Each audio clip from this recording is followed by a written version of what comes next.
Hi, so we've had the first steering group for the Outstanding Teacher and Learning project today. It's been really, really useful.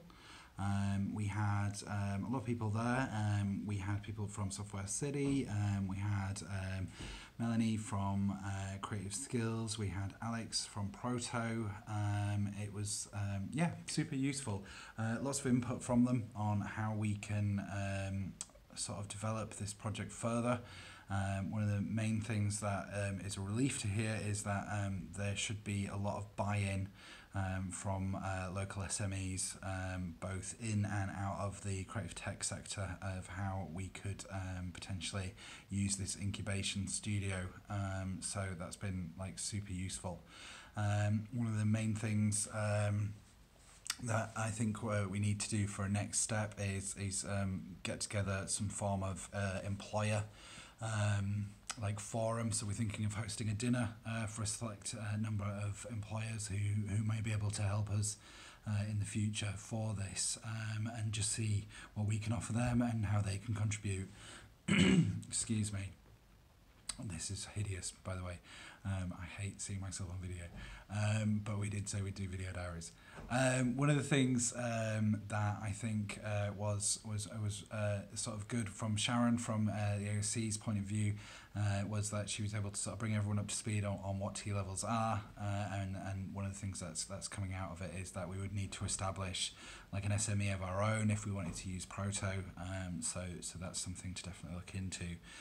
Moving forward, we need to establish a curriculum, I think, subcommittee where we can look at the actual curriculum models, and I think that should be the theme for the next steering group meeting. We're going to look at that curriculum because obviously this is outstanding teaching, learning, and assessment. So that's one of the things we definitely need to look at, especially how we're going to assess this, so that it's not an arduous process, so that fits sort of seamlessly into the real world commissions that the potential students will be doing. So I think that's one of the things we're going to look at. So we'll form a committee meeting on that and maybe send out some messages or some questions that it would be good from the employers' input into that, especially if we're going to be doing work for them.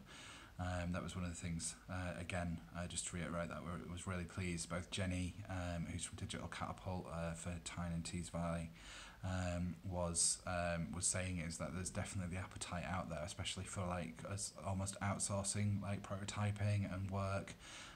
So we wouldn't be stepping on businesses' toes, but at the same time we'd also be working alongside them. So it might be that we can do the prototypes and that they then do the final products, but that's something that they would normally not necessarily have the capacity to do.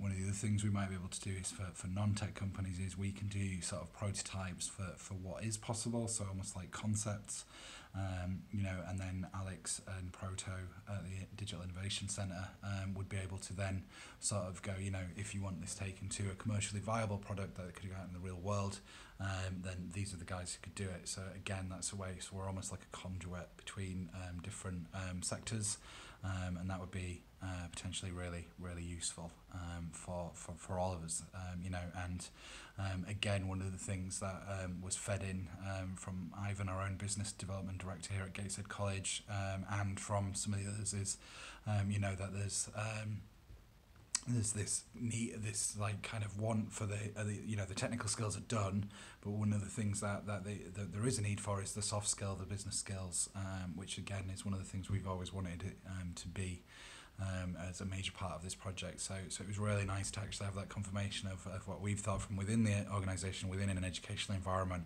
for that to be backed up by what was said outside. So yeah, one of the other useful things is we met Patrick, who's the principal of ESPA, which is the distributed college that works with young people with autism, and he was super keen to buy in. And one of the things he said was that he actually gets technical companies approaching him from the skills and particular traits that autism can lend itself to, certainly within quality testing in the tech sector. So again, it's quite good that what we assumed might be the case actually is the case, and that it was actually some beyond anecdotal evidence coming into do that. So if we can marry all these up, it's really positive. Next steps are put together the curriculum meeting. We're going to have a meeting on Monday afternoon to look at who'll be in that and what questions we want to do and how we're going to report on that in the next steering group.